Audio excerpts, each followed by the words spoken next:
കൂട്ടുകാരെ എല്ലാവർക്കും പുതിയൊരു വീഡിയോയിലേക്ക് സ്വാഗതം കേട്ടോ. ഇന്നും ഞായറാഴ്ച, ഇന്ന് പതുക്കെ വലിയ ധൃതിയൊന്നുമില്ല, ആരും എങ്ങും പോകുന്നില്ല. അങ്ങനെ പതുക്കെ അടുക്കളയിലെ കാര്യങ്ങളൊക്കെ ഇങ്ങനെ തുടങ്ങുവാണ്. ചായ ഇടാൻ ഒരുങ്ങുന്നു. അതുപോലെ ഇന്ന് ബ്രേക്ക്ഫാസ്റ്റിന് ഞാൻ ഗോതമ്പ് പുട്ട് ഉണ്ടാക്കാമെന്ന് കരുതി. അങ്ങനെ ഗോതമ്പ് പുട്ടിനുള്ള പൊടിയൊക്കെ നനയ്ക്കാനായിട്ടെല്ലാം എടുത്ത് തയ്യാറാക്കുന്നു. പിന്നെ രാവിലെ അപ്പം ഏട്ടൻ 1-2 കാര്യങ്ങൾക്ക് പോകണമായിരുന്നു. എൻ്റെ പുത്രൻ എനിക്ക് തേങ്ങ തിരുമ്മി തരുന്നത് കണ്ടോ, നാണക്കേട് വീഡിയോ എടുക്കുന്നതിൻ്റെ. ഇങ്ങനെ തേങ്ങയൊക്കെ തിരുമ്മി തന്നു. അപ്പം ഞാനിതിനിടയ്ക്ക് ഇച്ചിരി ചായ ഇട്ടിട്ട് അവിടെ പോയിരുന്ന് കുടിച്ചു. കുറച്ച് സമയം ഞാനവിടെ പോയിരുന്ന് കുടിച്ചു. പുട്ടിൻ്റെ കൂടെ നമ്മളങ്ങനെ നിൽക്കണ്ടല്ലോ, ഒന്ന് വാരി വെച്ച് കഴിഞ്ഞാൽ അതൊന്ന് വേവുന്നിടം വരെ നമുക്ക് വേറെ എന്തെങ്കിലുമൊക്കെ ചെയ്യാമല്ലോ. അപ്പം ഞാൻ പോയി എനിക്ക് ചൂടോടെ ചായ എവിടെയെങ്കിലും ഒന്ന് ഇരുന്ന് കുടിക്കണം, അങ്ങനെ ഒരു ശീലമുണ്ട്. പിന്നെ ഒത്തിരി ജോലി കിടക്കുവാണെങ്കിൽ നമ്മളങ്ങനെ ഇരുന്നങ്ങനെ കുടിക്കാനൊന്നും നിൽക്കത്തില്ല. എൻ്റെ പുത്രൻ എന്താണ്ട് മേശത്തട്ടേ കയറിയിരുന്ന് കുടിക്കുന്നു. ഏട്ടൻ്റെ ഡാൻസ് കണ്ടോ, പാലാ സജിയാന്നെന്ന് പറഞ്ഞിട്ട് ഡാൻസ് കളിച്ചുകൊണ്ട് വന്നതാണ്, എന്നെ കാണിച്ചതാണ് ഡാൻസ് കളിച്ച്. അപ്പോൾ എൻ്റെ മോൻ പറഞ്ഞ അമ്മ ഇത് എഡിറ്റ് ചെയ്ത് കളയരുത്, അച്ഛൻ്റെ ഡാൻസ് എല്ലാവരെയും ഒന്ന് കാണിക്കണം എന്ന് പറഞ്ഞിട്ട് ഞാനത് ഇട്ടതാണ്. പിന്നെ ഞങ്ങൾ കുറച്ച് നേരം ചായയൊക്കെ കുടിച്ച് വർത്തമാനം പറഞ്ഞിരുന്നു. ഞാൻ ഇട്ടിരിക്കുന്ന പാവാട കണ്ടോ, ഇതും എൻ്റെ അമ്മയുടെ ഒരു ഷിഫോൺ സാരിയായിരുന്നു. അമ്മ അത് ഉടുക്കത്തുമൊന്നുമില്ലായിരുന്നു. അപ്പം ഞാനതങ്ങ് പാവാടയാക്കി. അങ്ങനെ ഞങ്ങൾ പുട്ടും പഴവും എല്ലാം കഴിച്ചു. അത് കഴിഞ്ഞിട്ട് ഞാൻ ഇച്ചിരി എണ്ണ അനത്താനായിട്ടേ ഏട്ടനോട് കരിഞ്ജീരകം വാങ്ങിച്ചുകൊണ്ട് വരാൻ പറഞ്ഞേ. ഏട്ടൻ കരിഞ്ജീരകവും ഉണക്കനെല്ലിക്കയൊക്കെ വാങ്ങിച്ചുകൊണ്ട് വന്നു. പക്ഷേ അയ്യോ, ആ കരിഞ്ജീരകത്തിനകത്ത് നിറയെ ചെള്ളും അഴുക്കും ഒക്കെ. അപ്പം ഞാനതൊന്ന് പോകാൻ വേണ്ടിയിട്ട് വെളിയിലോട്ട് വെയിലുള്ളിടത്തോട്ടൊന്ന് വെച്ചതാണേ. പിന്നെ ഇത് ഞങ്ങളുടെ പടിഞ്ഞാറോട്ടുള്ള ഞങ്ങളുടെ കുടുംബമായിരുന്നു പണ്ട് ഇതിൻ്റെ തൊട്ടപ്പുറത്ത് കാണുന്ന ഈ സ്ഥലത്ത്. ഇപ്പം അവിടെ ആ പഴയ കുടുംബ വീടൊക്കെ പൊളിച്ചിട്ട് വീട് പണിഞ്ഞുകൊണ്ടിരിക്കുക, അപ്പോൾ ടൈലിട്ടുകൊണ്ടിരിക്കുകയാണ് ഇപ്പോൾ. അപ്പോൾ അങ്ങോട്ട് പോകാനായിട്ട് പണ്ട് നമ്മൾ വീട് വെച്ച സമയത്ത് ഒരു ചെറിയ ഗേറ്റ് അങ്ങോട്ട് വെച്ച് കൊടുത്തതായിരുന്നേ. സത്യത്തിൽ ഞാനും ഇതുവരെ കണ്ടില്ലായിരുന്നു അവിടെ ടൈലിട്ടതും ഒന്നും. അപ്പോൾ ഏട്ടൻ കാണാൻ പോകുന്ന കണ്ടുകൊണ്ട് ഞാനും പുറകെ പോയി അതിലേ ഒന്ന് എത്തി നോക്കി കണ്ടതാണ്. എനിക്ക് സമയമില്ലല്ലോ അങ്ങോട്ട് പോകാൻ. അന്നേരം ഇന്ന് ഏട്ടൻ പോകുന്ന കണ്ടുകൊണ്ട് പോയി ഇച്ചിരി നേരം അവിടെയൊക്കെ പോയി നിന്നിട്ട് അതിലൊക്കെ ഇട്ടതും ഒക്കെ ഒന്ന് കണ്ട്. എന്നിട്ട് ഇത് നമ്മുടെ വീടിൻ്റെ തൊട്ടിപ്പുറത്താണ് ഞങ്ങളുടെ കുടുംബം. ഇത് എല്ലാം കൂടെ ഒന്നിച്ചൊറ്റ വസ്തുവായിരുന്നു. പിന്നെ അച്ഛൻ ഇവർക്ക് ചേട്ടനും അനിയനും കൂടെ വീതം 2ആയിട്ട് തിരിച്ച് തന്നതാണ്. അപ്പം ഞങ്ങൾ ആദ്യം വീട് വെച്ചത്, അത് കഴിഞ്ഞാൽ ഇപ്പോഴാണ് ചേട്ടൻ വീട് വെക്കുന്നത്. അങ്ങനെ ഞങ്ങൾ പുട്ടുമൊക്കെ കഴിച്ചു. അത് കഴിഞ്ഞപ്പോൾ എൻ്റെ ഒരു കൂട്ടുകാരിയാണ്, ജയശ്രീ എന്നാ പേര്. പാവമാണ് കേട്ടോ പുള്ളിക്കാരി. ഇപ്പം ഉണ്ണിയപ്പത്തിൻ്റെയും ഉപ്പേരിയുടെയൊക്കെ ബിസിനസ്സുണ്ട്. അപ്പോൾ കഴിഞ്ഞ ദിവസം എനിക്ക് 2-3 പാക്കറ്റ് ഉണ്ണിയപ്പം കൊണ്ട് തന്നു. ഞാൻ വാങ്ങിച്ചു. നല്ല ഉണ്ണിയപ്പമായിരുന്നു. എപ്പോഴും നമ്മൾ മാത്രം വാങ്ങിച്ചാൽ പോരല്ലോ, ആർക്കെങ്കിലുമൊക്കെ വാങ്ങിച്ചാലല്ലേ അവർക്കും ഒരു സഹായമാകത്തുള്ളൂ. അപ്പം എനിക്കറിയാവുന്നവരോടൊക്കെ വിളിച്ച് പറഞ്ഞു.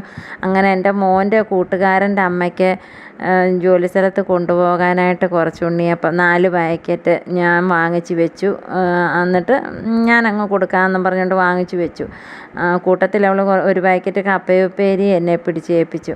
പിന്നെ 12 മുട്ടയും കൊണ്ട് തന്നു. അങ്ങനെ പുള്ളിക്കാരത്തി രാവിലെ വന്ന് ഇതെല്ലാം കൊണ്ടുവന്ന് തന്നേച്ച് പോയി. അപ്പം വീഡിയോയ്ക്കകത്ത് കാണുമല്ലോ അല്ലേ എന്നും പറഞ്ഞുകൊണ്ട് പോയതാണ്. ഇതാണ്ട് കണ്ടോ, ഭദ്ര ഫുഡ്സ് എന്നാണ് പേര്. നല്ല ഉണ്ണിയപ്പമാണ് കേട്ടോ, വലിയ കുഴപ്പമൊന്നുമില്ല. നമുക്കിങ്ങനെയൊക്കെയല്ലേ ഒരാളെ സഹായിക്കാൻ പറ്റത്തുള്ളൂ. അങ്ങനെ ജയശ്രീ പോയി കഴിഞ്ഞപ്പോൾ ഞാൻ മുട്ടയൊക്കെ എടുത്തൊന്ന് കഴുകി വെക്കാമെന്ന് കരുതി എല്ലാം എടുത്തതാണ്. അത് കഴിഞ്ഞപ്പം സിങ്കിനകത്ത് കുറച്ച് പാത്രം ഉണ്ടായിരുന്നു. അതെല്ലാം ഒന്ന് കഴുകി അവിടെ എല്ലാം ഒന്ന് വൃത്തിയാക്കി വെച്ചതിന് ശേഷം മുട്ട കഴുകി വെക്കാമല്ലോ എന്ന് കരുതി പാത്രം കിടന്നതെല്ലാം, കാപ്പി കുടിച്ച പാത്രം എല്ലാം ഒന്ന് കഴുകി പെറുക്കി എല്ലാം വെച്ചിട്ട് മുട്ടയും കഴുകി അങ്ങ് വെക്കാമെന്ന് വെച്ചു. കാരണം മുട്ടയുടെ പുറത്തൊക്കെ അങ്ങ് അഴുക്കും ഒക്കെ കാണുമല്ലോ. അങ്ങനെ എൻ്റെ കഴുക്കിൻ്റെ കൂടുതൽ കൊണ്ട് നോക്കിക്കോണം, ഒരു മുട്ട എൻ്റെ കയ്യിലിരുന്ന് അങ്ങ് പൊട്ടിപ്പോയി. കഴുകി മുട്ടയങ്ങ് പൊട്ടി. പിന്നെ ഞാനത് പതുക്കെ എടുത്തൊരു പാത്രത്തിലേക്ക് അങ്ങ് ആക്കി എടുത്തങ്ങ് വെച്ച് കേട്ടോ. അത് പിന്നെ ഉച്ചയ്ക്ക് ഞങ്ങൾ ചോറുണ്ണാൻ നേരത്ത് അതിൻ്റെ കൂടെ ഒരു മുട്ടയും കൂടെ എടുത്ത് 2 മുട്ട പൊട്ടിയതും ഉണ്ടായിരുന്നു. അപ്പോൾ ഇതെല്ലാം കൂടെ എടുത്ത് ഞാനങ്ങ് ഉച്ചയ്ക്ക് അങ്ങ് ചോറിൻ്റെ കൂടെ അങ്ങ് പൊരിച്ചെടുത്തു. പിന്നെ കഴിഞ്ഞ ആഴ്ച മേടിച്ച ചിക്കൻ്റെ കുറച്ച് ഇരിപ്പുണ്ടായിരുന്നു. അതും എടുത്ത് വെള്ളമൊക്കെ ഒഴിച്ച് തണുപ്പ് പോകാനായിട്ട് എടുത്തെല്ലാം മാറ്റി എല്ലാം വെച്ചു. അതിന് ശേഷം ഏട്ടനാണെങ്കിൽ ചേച്ചിയെ വിളിക്കാൻ പോയേക്കുമായിരുന്നു. ഇതെൻ്റെ ഏട്ടൻ്റെ മൂത്ത പെങ്ങളാണ്. ആകെ ഒരേ ഒരു പെങ്ങളേ ഉള്ളൂ എൻ്റെ ഏട്ടന്. ഇതാണ് ഞങ്ങളുടെ ചേച്ചി. പത്തനംതിട്ട കൈപ്പട്ടൂരാണ് ചേച്ചി താമസിക്കുന്നത്. ചേച്ചി അപ്പം അമ്മയും അച്ഛനും ഒക്കെ വയ്യാതിരിക്കുക. അവർ ഇവിടുന്ന് കുറച്ചങ്ങോട്ട് മാറിയൊരു ചേട്ടൻ്റെ കൂടാണ് വാടകയ്ക്ക് വീടെടുത്ത് അവിടെ താമസിക്കുന്നത്. ചേച്ചി ഇങ്ങനെ മാസത്തിലൊരിക്കലോ 2 ആഴ്ച കൂടുമ്പോഴും ഒക്കെ വരും അമ്മയും അച്ഛനെയും കാണാനായിട്ട്. അപ്പോൾ ഇങ്ങോട്ട് വന്നിട്ടേ ചേച്ചി അവിടോട്ട് പോകത്തുള്ളൂ. പണ്ടത്തെ നമ്മുടെ കുടുംബം അപ്പുറത്തായിരുന്നല്ലോ. അപ്പം ചേച്ചി വരുമ്പോഴെല്ലാം പാവം എല്ലാം ഒത്തിരി സാധനങ്ങളെല്ലാം കെട്ടിപ്പെറുക്കി കൊണ്ടുവരുവേ. ഇന്ന് പാവം അമ്പലത്തിൽ പോകാനായിട്ട് വന്നതുകൊണ്ട് വലുതായിട്ടൊന്നും കൊണ്ടുവന്നില്ല. മറ്റേ ഇങ്ങനെയല്ല, ഒത്തിരി സാധനങ്ങൾ കൊണ്ടുവരും പാവം. എന്നിട്ട് തിരിച്ച് കാലി ബാഗുമായിട്ടാണ് തിരിച്ചു പോകുന്നത്. വാഴക്കൂമ്പും പഴവും പലഹാരവും കൊച്ചിന് കഴിക്കാനും ഒക്കെ ആയിട്ട്. ചേച്ചി എൻ്റെ വീഡിയോ കണ്ടിട്ട് ഞങ്ങൾ രണ്ടും കൂടെ ഞാൻ എപ്പോഴും ഇരിക്കുന്ന സ്ഥലത്തെന്നാ ഇരിക്കട്ടെ എന്നും പറഞ്ഞുകൊണ്ട് എൻ്റെ കൂട്ടത്തിൽ വന്ന് കുറച്ച് നേരം അവിടെ ഇരുന്ന് ഞങ്ങൾ വർത്താനമൊക്കെ പറഞ്ഞ് ഞാൻ ജയശ്രീയുടെ കയ്യിൽ നിന്ന് വാങ്ങിച്ച കപ്പയുപ്പേരി അന്നേരമാണ് ഞങ്ങളൊന്ന് കഴിച്ച് നോക്കുന്നത്. അന്നേരം ഞാനും ചേച്ചിയും ഏട്ടനും കുഴപ്പമില്ലല്ലോ നല്ലതാണല്ലോ എന്നൊക്കെ പറഞ്ഞുകൊണ്ട് ഞങ്ങൾ കഴിക്കുക. ഇനി അതിന് ശേഷം ചേച്ചിയെ കൊണ്ടുവന്ന് അമ്മയുടെ അച്ഛൻ്റെ അടുത്ത് അവിടോട്ട് കൊണ്ടുവിടണം. ഇവിടുന്ന് ഒരു 1/2 കിലോമീറ്റർ ദൂരമേ ഉള്ളൂ. അപ്പോൾ എൻ്റെ പുത്രൻ പറഞ്ഞു എന്നാൽ ഞാൻ അപ്പച്ചിയെ കൊണ്ടുവിടാമെന്നും പറഞ്ഞുകൊണ്ട് വണ്ടി എടുത്തുകൊണ്ട് ഇറങ്ങിയിരിക്കുവാണ്. സാധാരണ ചേട്ടനാണ് കൊണ്ടുവിടുന്നത്. അപ്പോൾ ഇന്ന് പുള്ളിക്കാരൻ അങ്ങ് കൊണ്ടുവിടാമെന്നും പറഞ്ഞുകൊണ്ട് അപ്പച്ചിയെ കൊണ്ടുവിടാമെന്നും പറഞ്ഞുകൊണ്ട് വണ്ടി എടുത്തുകൊണ്ട് ഇറങ്ങിയതാണ്.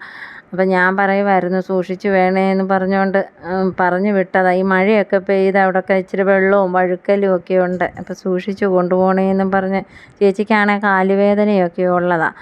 അങ്ങനെ പുള്ളിക്കാരൻ വെച്ചുകൊണ്ട് പോകുന്നത് ഞാനിങ്ങനെ ഇറങ്ങി നോക്കിയതാണ്. അങ്ങനെ അവർ പോയി കഴിഞ്ഞ് ഞാൻ വീണ്ടും അടുക്കളയിലൊന്നും ആയില്ല. അപ്പോൾ ചേച്ചി കൊണ്ടുവന്ന വാഴക്കൂമ്പ് എന്നാൽ തോരൻ വയ്ക്കാമെന്ന് കരുതി എല്ലാം എടുത്ത് വെച്ചു. അപ്പോൾ പിന്നെ ഏട്ടൻ നമ്മുടെ വണ്ടി എടുത്തൊന്ന് കഴുകിയിട്ട്, ഒത്തിരി നാളായി വണ്ടി കാറൊന്ന് കഴുകിയിട്ട് എന്നാൽ ഒന്ന് വണ്ടി ഒന്ന് കഴുകിയിടാമെന്നും വെച്ചുകൊണ്ട് എടുത്ത് കഴുകാനൊക്കെ എടുത്തിട്ടു. വെറുതെ ഇരിക്കുമ്പം ഞായറാഴ്ചയൊക്കെ അല്ലേ നമുക്ക് കുറച്ചുകൂടെ സമയം കിട്ടുമ്പോൾ എന്തെങ്കിലുമൊക്കെ ചെയ്യാൻ പറ്റത്തുള്ളൂ എന്ന് വെച്ചുകൊണ്ട് വണ്ടിയൊക്കെ എടുത്ത് നമ്മളീ പോർച്ചിൽ ഇട്ടിരുന്നാലും ഉണ്ടല്ലോ ഈ പല്ലിയും ഈ ചിലന്തിയൊക്കെ അങ്ങ് കാഷ്ടിച്ച് അതിലൊക്കെ അങ്ങ് അഴുക്കും അതും ഇതുമൊക്കെ ഉണ്ട്. ഈ പൂച്ചയൊക്കെ ചാടി കയറുവന്നേ. അപ്പം അന്നേരം അതൊന്ന് കഴുകി ഇട്ട് വയ്ക്കുക. അപ്പം ആ സമയത്ത് പുത്രൻ അപ്പച്ചിയെ കൊണ്ടുവിട്ടേച്ചിതാ തിരിച്ചെത്തി. ഇദ്ദേഹം പാട്ട് പഠിക്കുന്നുണ്ട്, സംഗീതം പഠിക്കുന്നുണ്ട്, കർണാട്ടിക്. അപ്പോൾ ചെറുപ്പം മുതലേ പഠിക്കുന്നതാണ്. പാട്ട് ക്ലാസ്സിന് ഉച്ച കഴിഞ്ഞ് പോകണം. അപ്പം നേരത്തേന് അപ്പച്ചിയെ വിട്ടേച്ച് പെട്ടെന്ന് വന്നതാ. എനിക്ക് ക്ലാസ്സിന് പോകണമെന്നൊക്കെ പറഞ്ഞുകൊണ്ട് ഇങ്ങനെ അവിടെ നിൽക്കുക. കൂട്ടുകാരൻ വരും. വന്നിട്ട് ഇവർ 2 പേരോട് ഒന്നിച്ചാണ് പാട്ട് ക്ലാസ്സിന് പോകുന്നത്. അന്നേരത്തേന് പോയിരുന്ന് കുറച്ച് നേരം പാടി പ്രാക്ടീസ് ചെയ്യാമെന്ന് പറഞ്ഞ് പുള്ളി അങ്ങോട്ട് കയറി. ഞാനാണെങ്കിൽ ആ വാഴക്കൂമ്പ് അരിഞ്ഞ് നോക്കിയപ്പോൾ ഒരു കുഞ്ഞ് ബീറ്റ്റൂട്ട് കൂടെ കിടപ്പുണ്ടായിരുന്നേ. അതും കൂടെ അതിൻ്റെ കൂട്ടത്തിൽ കൊത്തി അരിഞ്ഞ് പിന്നെ തോരനായിട്ടെല്ലാം എടുത്തു. ആ സമയത്തേക്ക് ഞാൻ ഇച്ചിരിയല്ലേ ഉള്ളായിരുന്നു ചിക്കൻ്റെ, അതും എടുത്തൊരു ചെറിയ ചാറ് കറി പോലെ ആക്കി. അതിനിടയ്ക്ക് വണ്ടിയൊക്കെ കഴുകി പോർച്ചിനകത്തോട്ട് കയറ്റിയിടും. ഇന്ന് നല്ല ഒരു അന്തരീക്ഷമായിരുന്നു കേട്ടോ. നല്ല വെയിലായിരുന്നു, മഴയൊന്നുമില്ല. ഇവിടെ മഴയൊക്കെ അങ്ങ് മാറിയെന്നാണ് എനിക്ക് തോന്നുന്നത്. അത്യാവശ്യം നല്ല വെയിലായിരുന്നു. അപ്പോൾ ഈ സമയത്ത് എൻ്റെ മോൻ്റെ കൂട്ടുകാരൻ വന്നു. ഇതാ ഞങ്ങളുടെ ആദിൽ പാവം മോനാ കേട്ടോ. അവനെപ്പോഴും ഇവിടെ വരും. 2 പേരോട് ഒന്നിച്ചായിരുന്നു 10ാം ക്ലാസ്സിൽ പഠിച്ചത്. ഇപ്പം എൻ്റെ മോന് സ്റ്റേറ്റ് സിലബസിലോട്ട് മാറി. ഇവന് അവിടെ തന്നെ ആ സ്കൂളിൽ തന്നെയാണ് പഠിക്കുന്നത്. പക്ഷേ ഒരു ദിവസം പോലും എൻ്റെ പുത്രനെ കാണാതെ അവന് ഇരിക്കത്തില്ല. നല്ല ദൂരമുണ്ട് ഇവരുടെ വീടും ഞങ്ങളുടെ വീടും തമ്മിൽ. എന്നാലും അവൻ എന്നും വരും എൻ്റെ പുത്രനെ കാണാനായിട്ട് കേട്ടോ. രണ്ടും കൂടെ കാണാതെ പോകത്തേ ഇല്ല. അല്ലേ ഇവിടുന്ന് ഇദ്ദേഹം പോകും സൈക്കിളിൽ അവനെ കാണാൻ. അങ്ങനെ 2 പേരും ഉച്ചയൂണും ഒക്കെ കഴിഞ്ഞ് വെച്ച് പാട്ട് ക്ലാസ്സിന് പോവാം. ഇവിടെ അടുത്ത് മാവേലിക്കരയാണ് പാട്ട് പഠിക്കുന്നത്. അപ്പം 2 പേരൂടെ പോകാനായിട്ട് അങ്ങ് ഇറങ്ങി. ഞങ്ങൾ അന്നേരം ഉണ്ടില്ലായിരുന്നു. പിള്ളേർ കഴിച്ചേച്ച് പോയി. അത് കഴിഞ്ഞ് ഞങ്ങളും ചോറുണ്ട് കഴിഞ്ഞിട്ട് അമ്മയും അച്ഛനും ഒക്കെ താമസിക്കുന്നിടത്തോട്ട് പോകാമെന്ന് വിചാരിച്ചായിരുന്നു. ഇത് കണ്ടോ, ഇതാ മുമ്പേ കണ്ട വീടിൻ്റെ ഫ്രണ്ട് വശം. തൊട്ടപ്പുറവും ഇപ്പുറവുമാണ്, വലിയ ദൂരമൊന്നുമില്ല, തൊട്ടടുത്തടുത്താണ്. അപ്പം അച്ഛനും അമ്മയും ഒക്കെ വയ്യാതിരിക്കുക. ഇടയ്ക്ക് നമ്മൾ ഇവിടെ നിന്നായിരുന്നു അവർക്ക് ആഹാരമൊക്കെ കൊണ്ടുപോയിക്കൊണ്ടിരുന്നത്. അപ്പോൾ ഇന്ന് അവിടെ വരെ പോകാം. ഇടയ്ക്ക് ഇവിടുന്ന് ഞങ്ങൾ ആരെങ്കിലും ചെന്നാൽ എന്തെങ്കിലുമൊക്കെ ചെയ്ത് കൊടുക്കുന്നതും ഒക്കെ. അന്നേരം പിന്നെ ചേട്ടനുണ്ട്. ഇപ്പം ദാണ്ട് പോകുന്ന വഴിക്കാണ് നരസിംഹസ്വാമി അമ്പലം. കണ്ട, ഇതാണ് ഞങ്ങളുടെ മറ്റം നരസിംഹസ്വാമി അമ്പലം. അമ്പലത്തിൻ്റെ കയറിപ്പോകുന്ന കവാടമായത്. ഇത് പിന്നെ ദേവസ്വം ബോർഡിൻ്റെ അമ്പലമാണ് കേട്ടോ. അപ്പം ഇവിടുന്ന് അങ്ങോട്ട് തിരിഞ്ഞ് ഒരു വളവ് കൂടെ കഴിഞ്ഞാൽ അമ്മയൊക്കെ താമസിക്കുന്ന വീടിൻ്റെ അവിടോട്ട് ചെല്ലും. വീട് പണി കഴിഞ്ഞിട്ട് ഇനി അവരെ ഇനി കൊണ്ടുവരണമെന്ന് വിചാരിച്ചിരിക്കുക. കണ്ടോ, അങ്ങോട്ട് പോകുന്നിടത്താണ്. അപ്പോൾ പോകുന്ന വഴിക്ക് ഇതേ ഒരു ചാക്കിനകത്ത് കുറച്ച് കുടംപുളി ഉണങ്ങാൻ വച്ചേക്കുന്നു. അങ്ങനെ ഈ ഒരേ കോമ്പൗണ്ടിൽ തന്നെ 2 വീടാണ് കേട്ടോ. അപ്പോൾ അതാണ്ട് ആ കാണുന്ന വീടാണ്. വലിയ സൗകര്യമൊന്നുമില്ല, പഴയ ഒരു വീടാണ്. പക്ഷേ അതിനകത്താണെങ്കിൽ ഈ പറഞ്ഞ പോലെ വലിയ തറയൊക്കെ അങ്ങ് പൊട്ടിപ്പൊളിഞ്ഞതാണ്. പിന്നെ തൽക്കാലം നമുക്ക് ഈ വീട് പണിയൊന്ന് കഴിയുന്നത് വരെ താമസിക്കാമല്ലോ എന്ന് കരുതി ഇവരവിടോട്ട് മാറിയതാണ്. അതുകൊണ്ട് പഴയ വീടായതുകൊണ്ട് ഒത്തിരി വാടകയൊന്നുമില്ല. ഞാൻ ചെല്ലുന്നത് ആരും അറിഞ്ഞില്ല. ഞാൻ ചെല്ലുമ്പോൾ ചേച്ചിയും അമ്മയും കൂടെ കഥയൊക്കെ പറഞ്ഞ് ഇങ്ങനെ നിൽക്കുക. കണ്ട, ചേച്ചി വന്ന് സാരിയൊക്കെ മാറിയിട്ട് നൈറ്റിയൊക്കെ ഇട്ടിട്ടാണ് ഇവിടെ നിൽക്കുന്നത്. അപ്പം അമ്മ എന്നെ കണ്ടുകൊണ്ട് ക്ഷീണിച്ച് ഉടുപ്പെല്ലാം താഴോട്ട് പോകുന്നു. ഞാൻ തയ്യൽക്കാരിയല്ലേ. അപ്പം ഞാൻ പറഞ്ഞ അമ്മയ്ക്ക് ഞാൻ എന്നാൽ ഉടുപ്പിന് കെട്ട് വെച്ച് തരാമെന്ന് പറഞ്ഞതിന് അത് പറഞ്ഞുകൊണ്ട് എല്ലാവരും കൂടെ ചിരിക്കുക. തയ്യൽക്കാരിയാ മരുമോള്, എന്നിട്ട് അമ്മയുടെ ഉടുപ്പ് കണ്ടില്ലേ എന്ന് പറഞ്ഞുകൊണ്ട്. അത് കഴിഞ്ഞിട്ട് ഞങ്ങൾ വെള്ളം ചൂടാക്കി അച്ഛനെ കുളിപ്പിച്ചു. കഴിഞ്ഞ പ്രാവശ്യമാണെങ്കിൽ ഞാനും ചേച്ചിയും കൂടെ ആയിരുന്നു അച്ഛനെ കുളിപ്പിച്ചത്. ഈ പ്രാവശ്യം ഏട്ടനും ചേച്ചിയും കൂടെ കുളിപ്പിച്ചു. ഞാനും കൂടെ നിന്നു. പിന്നെ കാലിലെ നഖമൊക്കെ വെട്ടി കുളിപ്പിച്ച് വേറെ ഉടുപ്പുമൊക്കെ ഇടിയിപ്പിച്ചു. അച്ഛന് ഇപ്പം ആണെങ്കിൽ ഞങ്ങളെ ആരെയും കണ്ടാൽ തിരിച്ചറിയത്ത് പോലുമില്ല. മക്കളെ പോലും അറിയത്തില്ല. ഇവർ 4 മക്കളാണ്. ആരെയും അറിയത്തൊന്നുമില്ല. ഓർമ്മയൊക്കെ അങ്ങ് പോയി. പക്ഷേ ഇങ്ങനെ വർത്തമാനം പറയുകയും പതുക്കെ എഴുന്നേറ്റ് നടക്കുകയൊക്കെ ചെയ്യും. പക്ഷേ അച്ഛന് ഞങ്ങൾ ആരാണെന്നോ ഏത് മോനാണെന്നോ ഒന്നും അറിയത്തില്ല. അങ്ങനെ അച്ഛനെ കുളിപ്പിച്ച് നല്ല സൂപ്പറാക്കി കൊണ്ടുവന്ന് ഇരുത്തി ഉടുപ്പൊക്കെ മാറി ഒരു കുറിയൊക്കെ തൊടിയിച്ച് ഞാൻ ദേഹത്ത് പൗഡറും ഒക്കെ ഇടിയിച്ച് വൃത്തിയാക്കി. ഏട്ടനാണെങ്കിൽ അച്ഛൻ്റെ കാലിലേന്ന് കയ്യേലയൊക്കെ നഖമൊക്കെ വെട്ടിക്കൊടുത്തു. അങ്ങനെ അച്ഛന് ഞാൻ ആരാണെന്നോ, ഞാൻ ഏറ്റവും ഇളയ മരുമോളാണ് ഞങ്ങളെ ആരെയൊന്നും അച്ഛൻ അറിയത്തൊന്നുമില്ല. എപ്പോൾ കണ്ടാലും ചോദിക്കുക എവിടെയാണ് താമസിക്കുന്നത്, നിങ്ങളെവിടെയാണ് താമസിക്കുന്നത്. അങ്ങനെ അതും പറഞ്ഞ് കുറച്ച് നേരം അവരുടെ അടുത്തിരുന്നു.